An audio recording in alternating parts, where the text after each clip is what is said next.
Bayangkan orang yang paling Anda percayai, orang yang memegang kunci rahasia Anda, tiba-tiba menusuk Anda dari belakang demi kepingan perak atau kekuasaan.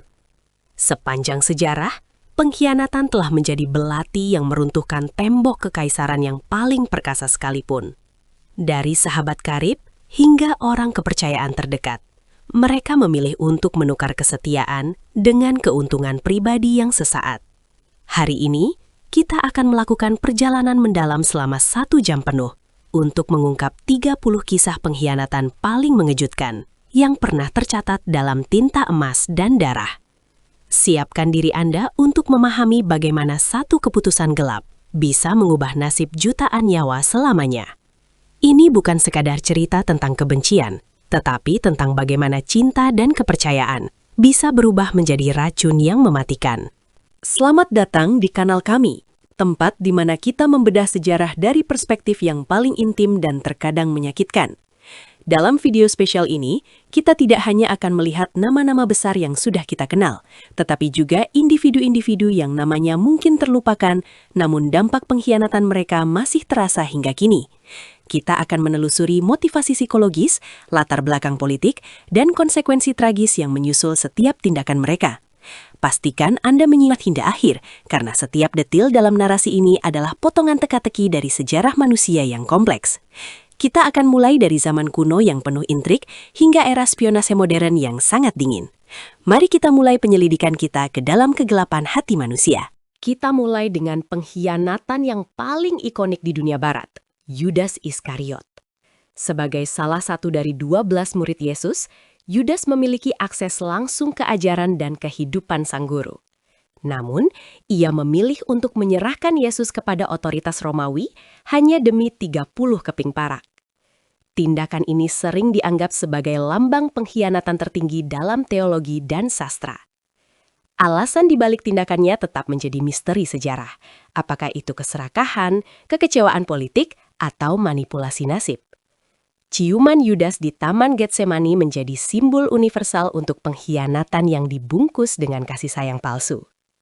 Dampak dari tindakannya bukan hanya kematian satu orang, melainkan lahirnya sebuah agama yang akan mendominasi dunia selama 2 milenium. Beranjak ke Roma kuno, kita menemui Marcus Junius Brutus, pria yang namanya selamanya terkait dengan pembunuhan Julius Caesar. Brutus adalah teman dekat Caesar. Namun ia percaya bahwa kematian Caesar adalah satu-satunya cara untuk menyelamatkan Republik Romawi dari tirani. Pada Ides of March tahun 44 sebelum Masehi, ia ikut serta dalam penikaman massal di dalam gedung Senat. Kata-kata legendaris "et tu, Brute" mencerminkan kepedihan luar biasa saat menyadari bahwa orang yang dicintai adalah pelakunya. Meskipun Brutus merasa tindakannya mulia, ia justru memicu perang saudara yang akhirnya melahirkan kekaisaran Romawi yang absolut. Brutus berakhir dengan bunuh diri, terjebak dalam penyesalan dan kekalahan militer. Dalam sejarah Amerika, nama Benedict Arnold identik dengan kata pengkhianat. Awalnya, ia adalah pahlawan perang yang jenius dan pemberani bagi pihak kontinental selama Revolusi Amerika. Namun, merasa kurang dihargai oleh rekan-rekannya dan terlilit hutang, ia merencanakan untuk menyerahkan benteng West Point kepada pasukan Inggris. Rencananya terbongkar saat kurir Inggris, Major John Andre, tertangkap dengan dokumen rahasia di dalam sepatunya. Arnold berhasil melarikan diri ke pihak musuh dan memimpin pasukan Inggris melawan mantan rekan-rekannya sendiri. Namanya kini dihapus dari banyak monumen kemenangan, menyisakan kekosongan yang melambangkan aib abadi. Ia menghabiskan sisa hidupnya di Inggris, di mana ia juga tidak pernah benar-benar dipercayai oleh orang-orang yang ia bela. Kekaisaran Bizantium runtuh bukan hanya karena serangan dari luar, tetapi juga oleh pengkhianatan selama Perang Salib keempat. Para tentara salib yang seharusnya membebaskan Yerusalem justru dialihkan oleh intrik politik untuk menyerang Konstantinopel, sesama kota Kristen. Pada tahun 1204, kota paling megah di dunia saat itu dijarah habis-habisan oleh mereka yang dianggap sebagai sekutu. Penjarahan ini melemahkan Bizantium secara permanen, membuka jalan bagi penaklukan Ottoman berabad-abad kemudian. Banyak harta seni dan relik suci dicuri dan dibawa ke Eropa Barat, meninggalkan luka yang mendalam antara gereja timur dan barat. Pengkhianatan ini dianggap sebagai salah satu tragedi paling memalukan dalam sejarah Kristen abad pertengahan. Pertempuran Thermopylae sering diingat karena keberanian 300 prajurit Sparta. Namun kekalahan mereka disebabkan oleh seorang pria bernama Ephialtes dari Trachis. Demi mendapatkan hadiah dari Raja Persia Xerxes, ia menunjukkan jalan tikus di pegunungan yang memungkinkan pasukan Persia mengepung orang-orang Yunani. Tindakan ini membuat pengorbanan Raja Leonidas menjadi tak terhindarkan dan tragis. Di Yunani kuno, nama Ephialtes menjadi sinonim dengan mimpi buruk dan pengkhianatan yang menghancurkan bangsa. Meskipun ia berharap mendapatkan kekayaan besar, ia akhirnya harus melarikan diri untuk menyelamatkan nyawanya dan mati dalam ketidakjelasan. Pengkhianatannya memberikan kemenangan sementara bagi Persia, namun semangat perlawanan Yunani justru semakin berkobar karena martir mereka. Selama Perang Dunia Kedua, Vidkun Quisling menjadi simbol kolaborasi dengan musuh di Norwegia. Sebagai politisi lokal, ia aktif membantu Nazi Jerman untuk menginvasi negaranya sendiri demi jabatan sebagai kepala pemerintahan boneka. Ia percaya bahwa dengan bekerja sama dengan Hitler, ia bisa mempertahankan kedaulatan Norwegia. Namun, ia justru menjadi alat penindasan bagi rakyatnya sendiri. Setelah perang berakhir, namanya menjadi kata benda di banyak bahasa yang berarti pengkhianat atau kolaborator musuh. Ia dieksekusi oleh regu tembak setelah pembebasan Norwegia, mengakhiri hidupnya dalam kehinaan total. Kisahnya menjadi pengingat pahit tentang bagaimana ambisi politik bisa membutakan seseorang terhadap loyalitas nasional. Di India, pertempuran Plassey pada 1757 mengubah nasib subkontinen tersebut melalui pengkhianatan Mir Jafar. Ia adalah panglima tentara Nawab Siraj ud-Daulah, namun ia membuat kesepakatan rahasia dengan Robert Clive dari British East India Company. Saat pertempuran berlangsung, Mir Jafar memerintahkan sebagian besar pasukannya untuk tetap diam dan tidak menyerang, memastikan kekalahan Nawab. Sebagai imbalannya, ia diangkat sebagai penguasa boneka, namun kekuasaan nyata berada di tangan Inggris. Tindakan ini menandai awal dari penjajahan Inggris di India yang berlangsung selama hampir 200 tahun. Mir Jafar sering dijuluki sebagai Gadar-e-Abrar atau pengkhianat iman oleh masyarakat setempat hingga generasi-generasi berikutnya. Dalam dunia spionase modern, Robert Hanssen dianggap sebagai mata-mata yang paling merusak dalam sejarah FBI. Selama lebih dari 2 dekade, ia menjual ribuan dokumen rahasia dan identitas agen ganda kepada Uni Soviet dan kemudian Rusia. Hanssen hidup dalam kehidupan ganda yang sangat kontras. Di satu sisi, ia adalah penganut agama yang taat dan ayah yang penyayang. Di sisi lain, ia adalah informan berdarah dingin. Ia tidak termotivasi oleh ideologi, melainkan oleh uang dan kepuasan intelektual karena merasa lebih pintar dari rekan-rekannya. Penangkapannya pada tahun 2001 mengejutkan komunitas intelijen dunia karena skalanya yang sangat masif. Pengkhianatannya mengakibatkan eksekusi beberapa aset intelijen Amerika di luar negeri. Tidak jauh berbeda dengan Hanssen, Aldrich Ames adalah agen CIA yang mengkhianati negaranya demi gaya hidup mewah. Terlilit hutang karena perceraian dan pengeluaran yang berlebihan, ia mulai menjual rahasia kepada KGB pada tahun 1985. Informasi yang ia berikan menyebabkan kegagalan operasi intelijen paling krusial Amerika di Moskow dan kematian setidaknya 10 agen rahasia. Ames mampu menyembunyikan kekayaannya yang mendadak dengan klaim warisan keluarga istrinya. Namun kecurigaan akhirnya membawa kepada kejatuhannya. Ia tertangkap pada tahun 1994 dan dijatuhi hukuman seumur hidup tanpa kemungkinan pembebasan bersyarat. Kasus Ames memaksa CIA untuk merombak total sistem keamanan internal mereka dari dasar. Di Tiongkok, Wang Jingwei adalah tokoh yang tragis. Awalnya, ia merupakan pewaris politik Sun Yat-sen yang sangat dihormati. Namun, di tengah invasi Jepang yang brutal, ia memilih untuk membelot dan mendirikan pemerintahan kolaborator di Nanjing. Ia berargumen bahwa perdamaian dengan Jepang adalah satu-satunya cara untuk menyelamatkan rakyat Tiongkok dari kehancuran total. Namun, tindakannya dipandang sebagai pengkhianatan nasional yang tak termaafkan oleh Kuomintang maupun komunis. Pemerintahannya hanya menjadi boneka militer Jepang dan ia meninggal di Jepang sebelum perang berakhir. Hingga kini, makamnya pernah diledakkan dan namanya tetap menjadi simbol aib nasional bagi rakyat Tiongkok di seluruh dunia. Kisah penaklukan Kekaisaran Aztec tidak akan lengkap tanpa menyebut Doña Marina atau Malinsin. Ia adalah seorang wanita pribumi yang menjadi penerjemah, penasehat, dan selingkuhan bagi penakluk Spanyol Hernán Cortés. Berkat pengetahuannya tentang politik lokal, Marina membantu Spanyol menjalin aliansi dengan musuh-musuh Aztec, yang akhirnya menyebabkan jatuhnya Tenochtitlan.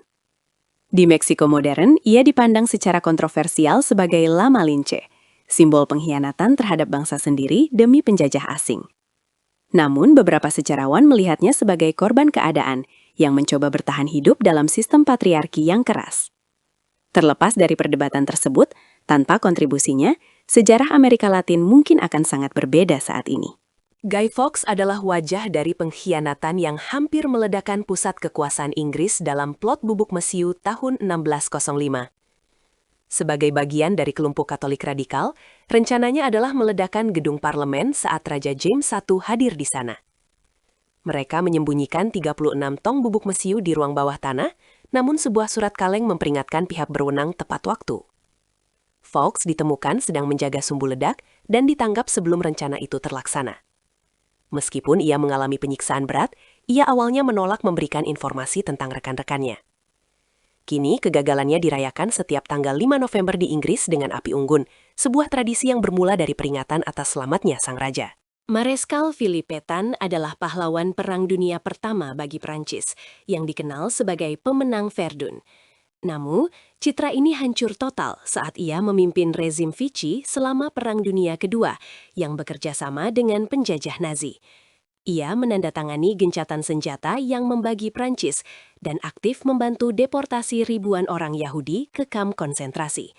Pétain percaya bahwa ia sedang melakukan pengorbanan untuk menyelamatkan Prancis, namun sejarah menilainya sebagai pengkhianat nilai-nilai Republik. Setelah perang, ia dijatuhi hukuman mati yang kemudian diubah menjadi penjara seumur hidup karena usianya yang lanjut. Namanya kini menjadi pengingat bahwa masa lalu yang gemilang tidak bisa menghapus noda dari pengkhianatan di masa tua. Alfred Riedel adalah perwira intelijen tingkat tinggi di Kekaisaran Austro-Hungaria sebelum Perang Dunia Pertama yang memiliki rahasia gelap. Ia diperas oleh intelijen Rusia karena orientasi seksualnya yang pada saat itu dianggap kriminal dan memalukan. Selama bertahun-tahun, Riedel menjual rencana militer kekaisarannya sendiri kepada Rusia, termasuk rencana invasi ke Serbia. Pengkhianatannya sangat efektif sehingga ia bahkan ditugaskan untuk menyelidiki dirinya sendiri sebagai mata-mata potensial. Ketika ia akhirnya tertangkap pada tahun 1913, ia memilih untuk mengakhiri hidupnya dengan bunuh diri. Dampak informasi yang ia berikan berkontribusi pada kekalahan besar pasukan Austria di awal perang yang menelan jutaan nyawa. Pasangan Julius dan Ethel Rosenberg menjadi pusat dari salah satu kasus spionase paling kontroversial dalam sejarah Perang Dingin. Mereka dituduh membocorkan rahasia bom atom Amerika Serikat kepada Uni Soviet, yang memungkinkan Stalin mengembangkan senjata nuklir lebih cepat. Kasus ini memicu perdebatan sengit tentang keamanan nasional versus hak asasi manusia di Amerika. Meskipun banyak yang meragukan keterlibatan Ethel, dokumen-dokumen yang dirilis kemudian menunjukkan bahwa Julius memang terlibat aktif dalam jaringan mata-mata. Mereka berdua dieksekusi di kursi listrik pada tahun 1953, menjadi satu-satunya warga sipil Amerika yang dieksekusi karena spionase selama Perang Dingin. Kasus mereka menunggalkan luka yang mendalam dalam sejarah politik Amerika Serikat. Kim Philby adalah anggota yang paling terkenal dari Cambridge Five, sebuah cincin mata-mata Uni Soviet yang menyusup ke jantung intelijen Inggris. Sebagai seorang pejabat tinggi di MI6, ia memiliki akses ke rahasia terdalam Sekutu Barat selama awal Perang Dingin. Selama puluhan tahun, ia mengirimkan informasi krusial ke Moskow yang menyebabkan kegagalan banyak operasi lapangan dan kematian banyak agen. Philby adalah seorang ideolog yang percaya bahwa komunisme adalah masa depan dunia, sehingga ia merasa tindakannya adalah kebenaran. Kecurigaan terhadap dirinya sempat mereda, namun ia akhirnya membelot ke Uni Soviet pada tahun 1963 untuk menghindari penangkapan. Ia menghabiskan sisa hidupnya sebagai pahlawan di Rusia, namun tetap dirindukan oleh teman-teman yang ia hianati di London. Mordechai Vanunu adalah seorang mantan teknisi nuklir Israel yang memutuskan untuk mengungkap rahasia nuklir negaranya kepada dunia pada tahun 1986. Ia memberikan foto-foto dan data teknis kepada surat kabar Inggris yang secara efektif mengkonfirmasi bahwa Israel memiliki gudang senjata nuklir. Bagi banyak orang di dunia, ia dianggap sebagai pahlawan whistleblower. Namun bagi pemerintah Israel, ia adalah pengkhianat tingkat tinggi. Ia dijebak oleh agen Mossad wanita di London, diculik, dan dibawa kembali ke Israel untuk diadili secara rahasia. Vanunu menghabiskan 18 tahun di penjara, sebagian besar dalam sel isolasi, dan hingga kini masih dilarang meninggalkan Israel. Kisahnya mengangkat pertanyaan etis tentang kesetiaan kepada negara versus kewajiban kepada kemanusiaan. Christopher Boyce dan Andrew Dalton Lee, yang kisahnya diabadikan dalam buku dan film The Falcon and the Snowman, adalah contoh pengkhianatan oleh kaum muda. Boyce, yang bekerja di perusahaan kontraktor pertahanan, mulai mencuri dokumen satelit rahasia karena kecewa dengan kebijakan pemerintah Amerika. Ia menggunakan temannya, Lee, yang merupakan seorang pengedar narkoba, sebagai kurir untuk menjual dokumen tersebut ke kedutaan Soviet di Meksiko. Motivasi mereka adalah campuran antara idealisme naif dan kebutuhan akan uang untuk mendanai gaya hidup mereka. Mereka akhirnya tertangkap setelah Lee bertindak mencurigakan di luar kedutaan Soviet.